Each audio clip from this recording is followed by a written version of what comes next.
Hello tanks and tankettes, welcome to a pair of viewer replays, and it's of the new tier 7 light tank on the American line, the M41 Walker Bulldog. Now this is almost more the serious scout of the line, the serious high tier scout, than the tier 8 is, because of course the tier 8's got the 152mm derp gun, so that is almost more of a kind of silly hit and miss, derping around, having fun kind of machine. And the Walker Bulldog is almost more the kind of, it's almost a better tier 8 scout than the T49 is. The T49 is just kind of silly with that gun, basically. But the Bulldog's also interesting for another reason. It's got a choice of guns that give you either a regular single shell firing gun or an auto-loading version of that same gun. So, as we can see, this is the first one. This is from Slartibartfart, and he is using the auto-loader.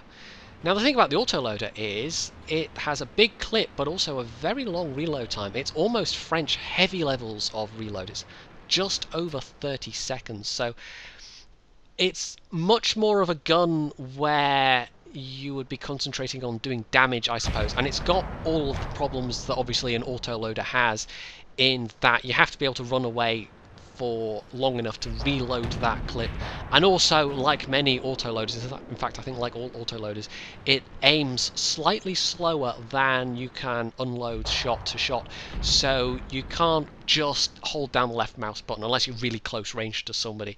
You have to pause that little bit to let the reticles settle fully. So he's done a quick early spot there, and the A44 that rushed in against the Centurion, well, he's done some damage, but he's about to die. And Ma-Wo, not Ma-Wo, that's going to be the second guy. Slartibart is actually thinking, yeah, maybe I can take this guy. I've got a good chance. So he locks on with his auto aim, he just kind of rushes in, and then it all goes horribly wrong. He rams into the guy, loses a bit of health, gets shot, and manages to ram into the wrecks that are there all at the same time. So, yeah, this has gone a bit wrong. Just a bit. He could have potentially used the wrecks that are there to good effect and actually taken cover behind them, used them while the Centurion was trying to get round to him. Although, of course, the fast-firing nature of the Centurion means that he still probably would have taken some hits. But as it is, he's lost most of his health. So that was a fairly bad mistake. But he's still alive. He's still in the game.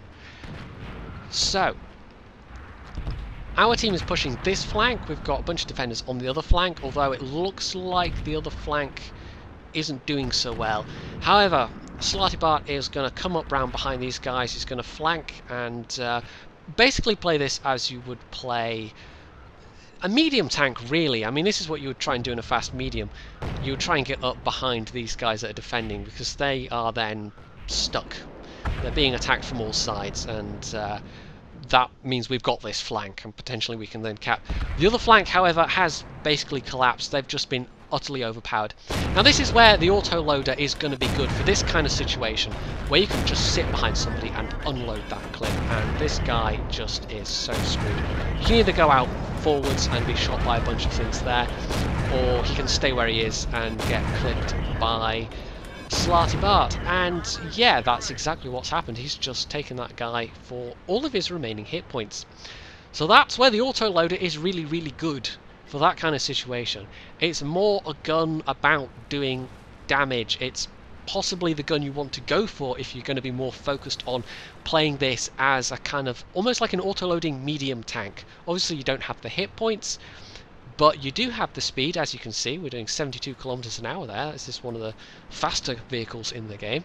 And obviously, being a light tank, you have various camo bonuses that a medium tank wouldn't have as well. So, you know, this is a tank where, depending on what gun you choose, you can actually use different play styles. And I really like vehicles in World of Tanks that do that, that have that kind of gun choice that then lets you pick a gun to suit the play style that you want. So this is, you know, this is another reason why the Walker Bulldog is a really interesting machine, not just for its light tank properties, the fact that it's more of a serious scout than the top tier is, but also that it gets that gun selection that lets you choose how you want to play it. So he's put himself in a position where he's got a bit of cover to duck behind. Depends how many tanks have gone back and how many tanks have come forward, because we can see some people have gone to reset the enemy cap. But if there were fast tanks to deal with, if there were more tanks to deal with, this would actually be a bad position to be in an autoloader. Just in a scout generally, because he's an easy one-shot, and although somebody like the Actiger 8.8, you know, he can duck behind cover while he's not, while the guy's looking at him. If there were a faster tank in this position, he really can't make a fast getaway, especially when he needs to reload his clip. So he's trying to get the T150. Unfortunately, those logs, piles of logs like that, you can't shoot through them. Now, our Actiger 8.8 has turned up, which is good. We've lost the Type 59, which is bad. He's just been nailed by artillery. The Type 59 was basically, I think he was using terrain as cover, but he wasn't artillery safe, clearly. And the thing with where the Actiger 8.8 is going, he's not going to be RT safe either. Now we've got both tier 6s to deal with, so that's alright. And he does have, obviously, that full health Actiger.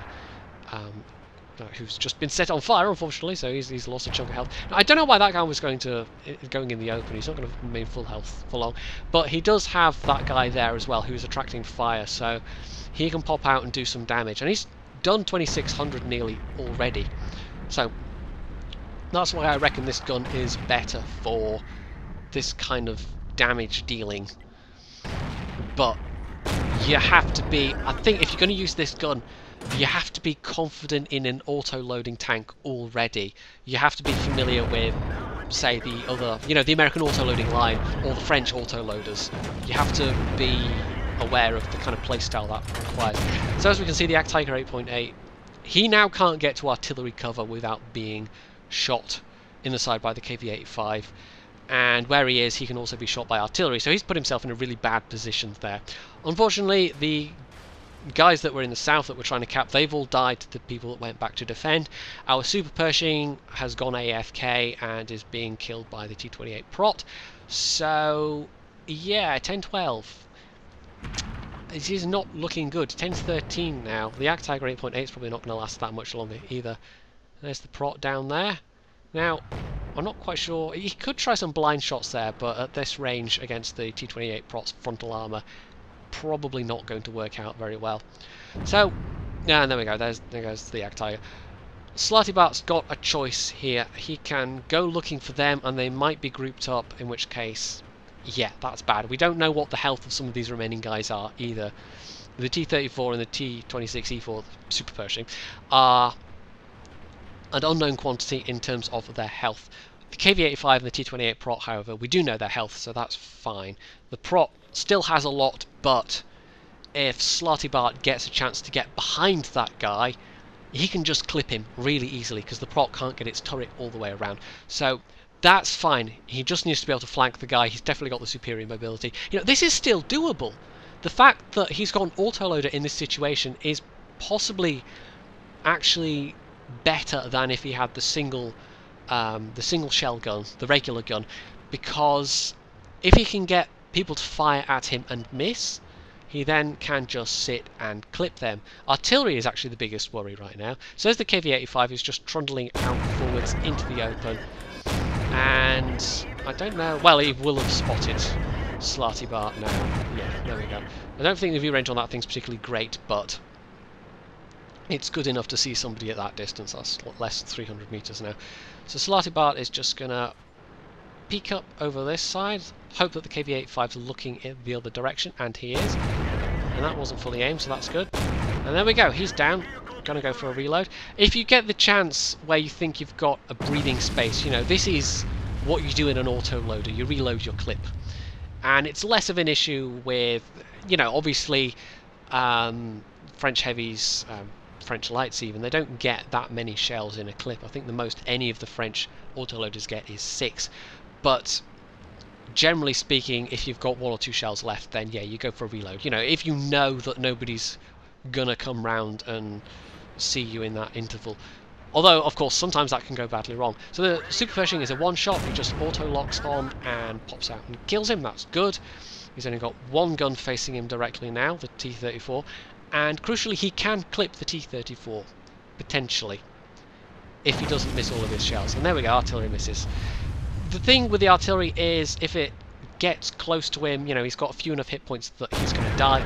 But with the British Tier 8 arty, even with the Top Gun, you'd have to land a shell literally next to somebody. It really doesn't have a lot of splash. In fact, I think it's got the same amount of splash as a KB2, that thing. So, unless the artillery hits really close or actually hits him directly, he is going to be relatively safe from that guy.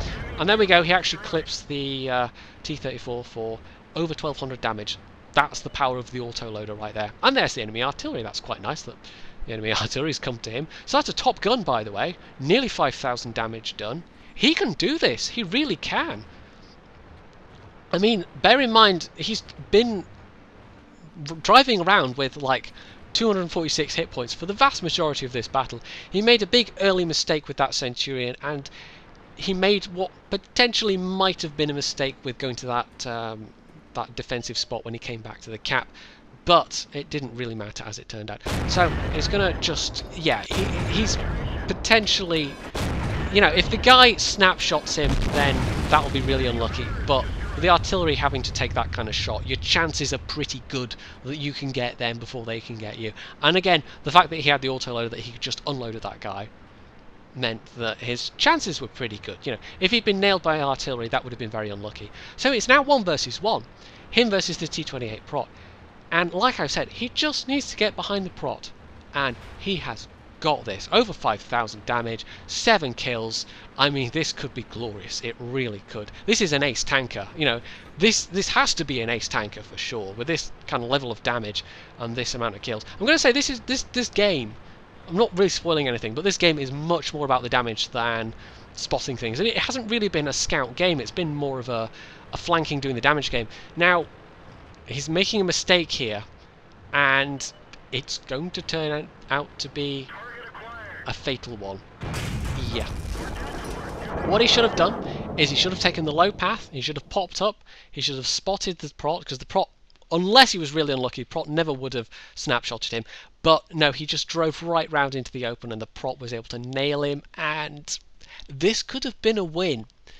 Now, even if he had still done that and he hadn't made that early mistake against the Centurion and he'd had enough hit points to take the hit, then he could have closed the distance and he still could have killed the Prot and it would have been fine. So it's that combination of that early mistake, losing all those hit points so early in the game, and then at the end, you know, he does say that he, you know, the adrenaline was going at that point, and that kind of 1 versus 1 situation, it's very, very easy to choke at a vital point or to make a bad call just in the heat of the moment, and unfortunately he did.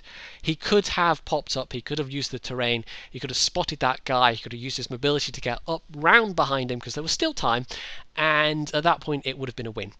Unfortunately, he just drove out in the open, got blapped in the face, and that was that.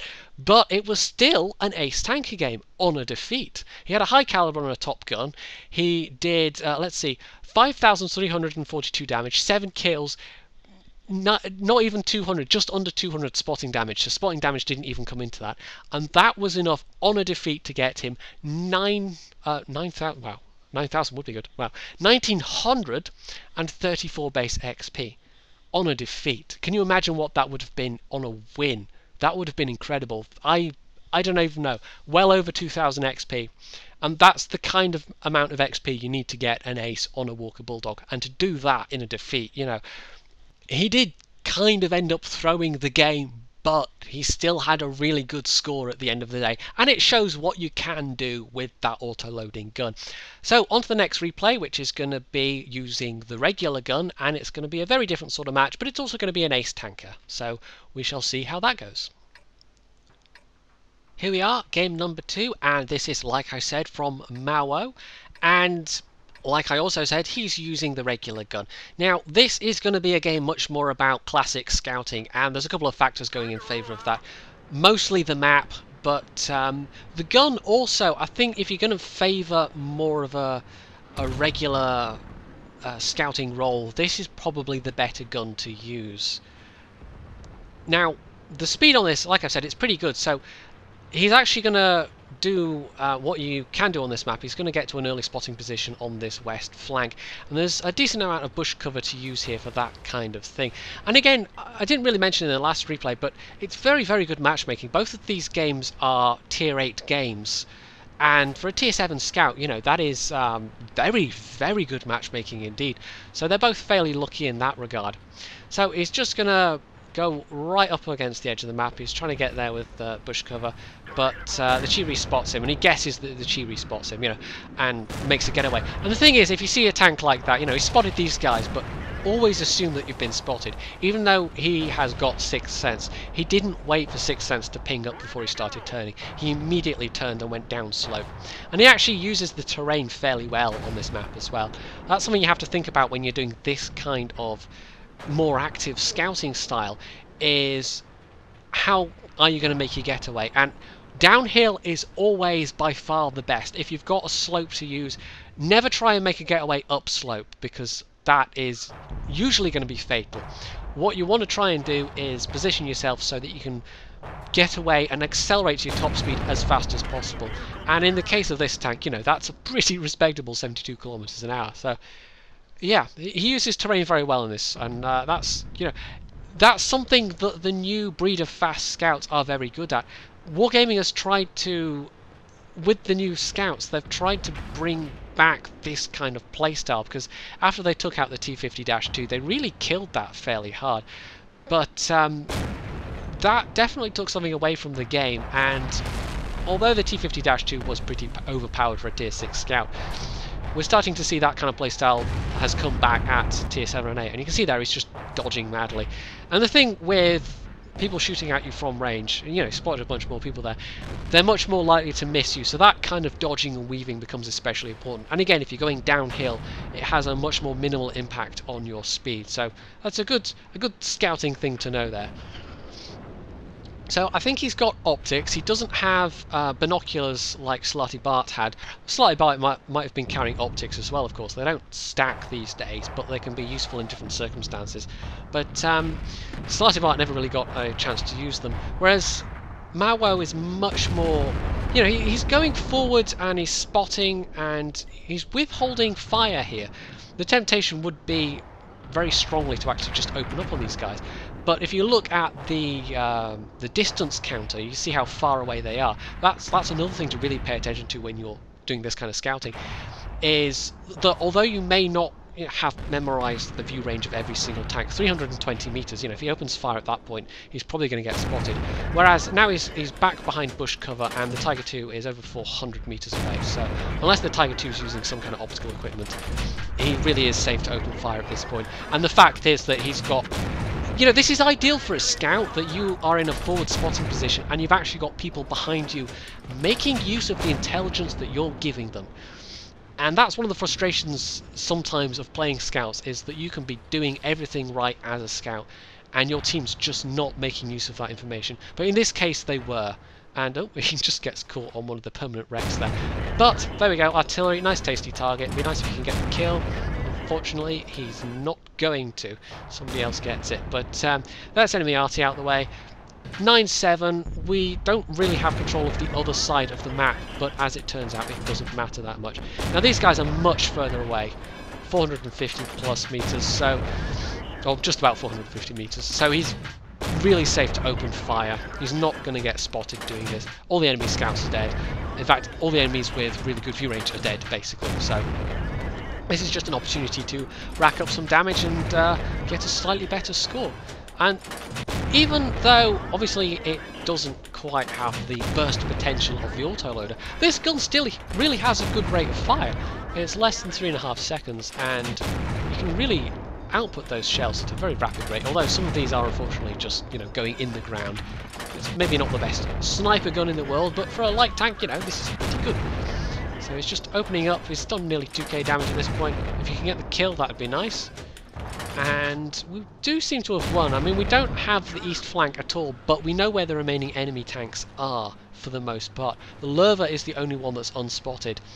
And normally it's the east flank that is the important one on this map, but this time round it's actually been won really via the west flank and the middle. So that's quite, you know, that's not usual, but it just goes to show that even if you've got, can you get the kill? No, Artie gets it at last. Even if you've got that kind of fixed idea of, well, this part of the map is important and this part of the map's less important, sometimes that doesn't matter. Sometimes a game will go completely differently than you expect it to, and you have to have the flexibility to take advantage of that, and that's what you can do really in a light tank. So at this point he knows he's got the hit points to take the hit, so he's just going to go in and get himself some more damage, but he has to make the shots count, because if the guy shoots him once, you know, he can take one more shot, and he does, but he can't take another shot after that. And there we go, and there's the lurber. So last guy, last chance to do a bit more damage, and quite a convincing win, really. He's actually just about out of his APCR regular ammo. He does have quite a lot of heat ammo, but when you're in a scout, that's not necessarily a bad thing. There's going to be some well-armoured targets that you will need that kind of ammo for. So there we go, we've won. 15, I almost said 15 love there. This isn't tennis, what? Wow, I don't even know. Well played, Brain. Well played. 15-10. So it wasn't a ruffle stomp victory, but it was a fairly convincing victory. Even so, like I said, it was an ace tanker, and he actually got a patrol duty. Now the damage done was respectable. It was over 3,000, but not really close to the 5,000 plus from the last battle. However, the thing that made this a really good game was the fact that he got 7,679 spotting damage, and it was all spotting damage, I think. So that is why some maps, you know, this kind of Prokhorovka, or Fiery Salient as it is really, Malinovka, I'm trying to think what else, Muravanka maybe, you know, there are some maps that are very, very good for getting lots of spotting damage in a scout. And, you know, he played very smart there. He used his mobility well. He had a good knowledge of view range mechanics, of using bush cover, of using terrain, and for his efforts he was rewarded with a base XP of 2,062. So, you know, these are the kind of levels of XP that you need at the moment to get an ace tanker, 1900 plus base XP. You need to have a really good game, and although Slartibart's, you know, his effort was, it was enough to get him an ace tanker, imagine what it could have been if he'd won. But, oh well, sometimes these mistakes happen, you know, we're all human at the end of the day. Even if you have a really good match, sometimes just one or two mistakes can end up turning it from an excellent match into a crushing loss. But this was not a crushing loss, this was a very convincing victory, and Ma-Wo had a very good hand in helping that victory along, so, you know, that's the power of a well-played scout, if the team is up to scratch, because that's one of the frustrations of scouting generally. Well, like I've mentioned, your team has to be good enough to take advantage of what you're doing. There are occasions when sometimes you'll be able to carry on your own in a scout, just the extra mobility will see you through, but more often than not, your team has to be doing enough, they have to be pulling their weight for it to be a win, basically. So, yes, the M41 Walker Bulldog. I'm going to walk my way to this slowly, or possibly work my way to this slowly, even. It looks like the more interesting scout for proper scouting than the T49. T49, obviously, you know, it's a hit and miss derp machine. It's going to be good for a laugh sometimes. Other times, it's going to be a source of intense frustration. But if you want a proper running around the place doing proper scouting, this looks like the machine of the Americans to go for. But obviously there's the T54 lightweight and the RU261, I want to say, the tier 8 German one as well. But, you know, they both look very capable machines as well. So hopefully you guys and gals will send me in some replays of those, and I can showcase those as well, you know, or the T49 even. But it'll be a while before I have them myself. But I'm enjoying the revamped Chaffee so far. Is a good machine, so I think I probably will get the Walker Bulldog before I get any of the others. So if you enjoyed this double feature, you can hit the like button, you can leave any comments below, you can subscribe to my channel, and as always, stay tuned for more.